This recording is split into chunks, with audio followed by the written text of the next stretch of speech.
Afghanistan is America's longest war. Vietnam used to be, Afghanistan is now. There are several similarities to both of the wars. Cedric Leighton, our Grand Marshal today, and he's speaking next, spent, I'm guessing, almost 20 years in and out of Afghanistan. He's put his heart and soul into trying to get as many out of there as he possibly can. He's still working on that. And these are the people that worked with, fought with our soldiers. They just can't get out. And Cedric has a long history of a number of things, but I'm going to turn it over to him now. And Cedric, you can have a half hour. No, I'm not. Thank you. Thank you, everyone. It's such a pleasure to be here because this is what America is all about. A Veterans Day parade like what you have put on here is absolutely the quintessential American experience. And thank you for that, Mayor Bob McMahon. Thank you for inviting me, Congresswoman Scanlon, Congressman Lamb, Attorney General Shapiro. Thank you so much for having me here today, distinguished guests, fellow veterans, fellow Americans. It's great to be here in everybody's hometown on this very special day. We celebrate this Veterans Day at the end of a 20-year conflict, and no one could have foreseen over 100 years ago when we first started commemorating this day as a day of special significance for our military. In fact, 103 years ago, at the 11th hour of the 11th day of the 11th month, the guns fell silent to end a war that cost the lives of over 116,000 American soldiers, sailors, and Marines. Even then, word of the armistice that ended the First World War traveled fairly quickly. That evening, in the small town of Chester, New Hampshire, my great-grandfather, a Civil War veteran named Albert F.B. Edwards, noted in his diary that he had participated in a military parade. He took little note of the fact that the war that had just ended may have cost as many as 22 million lives, or that it involved nations and peoples in every corner of the world. But like millions of others across America and all around the world, he celebrated the peace that would come after 4 years of some of the bloodiest warfare mankind has experienced up to that point. As a result of World War I, millions were displaced, empires disappeared, and the forces of revolution and change gripped many parts of the world. Those forces, the forces of revolution and change, set in motion over 100 years ago, created the world we live in today. 103 years after the war to end all wars, we are still fighting wars.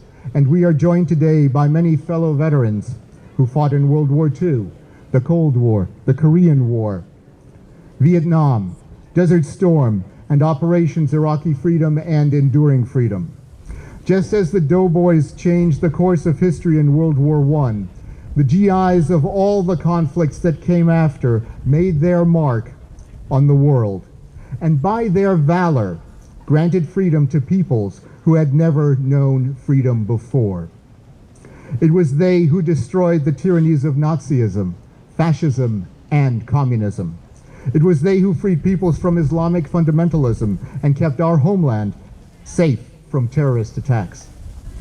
Many will question the inconclusive results of some of our more recent conflicts.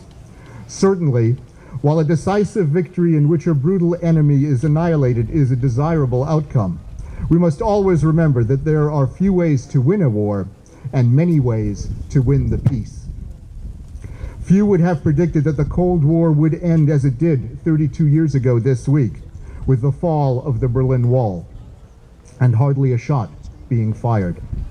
As we look around the world at possible future conflicts with countries like China and Russia, or even Iran and North Korea, or with groups like ISIS or Al-Qaeda, we must remember that rarely does a war truly end a conflict, and age-old grievances continue to fester. World War I set the stage for World War II. World War II ushered in the Cold War, and Korea and Vietnam were hot wars in the middle of the Cold War. I submit that the challenge of our times is to remember that the valor of our veterans has continually secured our freedoms for over 245 years. And no matter the challenge, the American veteran is unique among warriors. We, the American veterans, do not seek riches. We do not seek plunder. We do not pillage. Instead, the American veteran brings freedom. He or she brings freedom not just to our citizens, but to people all over the world. From the ashes of conflicts in Europe and Asia, free societies have risen where once the shackles of tyrants imprisoned millions. That is a legacy no other nation on this earth can claim. And it is for this reason that we can all be proud to hold the title American Veteran.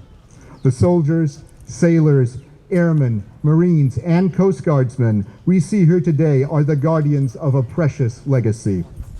A legacy we honor today because it is a legacy that has made our world a far better place than it would otherwise be. It is a legacy that, if we honor it, learn from it, and internalize its lessons, will make the future an even brighter one for our children and all generations of Americans to come. The veterans among us today have made this legacy possible. Their heroism, their valor, their determination to persevere over insurmountable obstacles are what make America great. From Belleau Wood to the Hindu Kush, from the Marne to Ramadi, through Pointe du Hoc and the Chosin Reservoir and Way, they have proven time and time again that there is no one better, no one greater than the American veteran.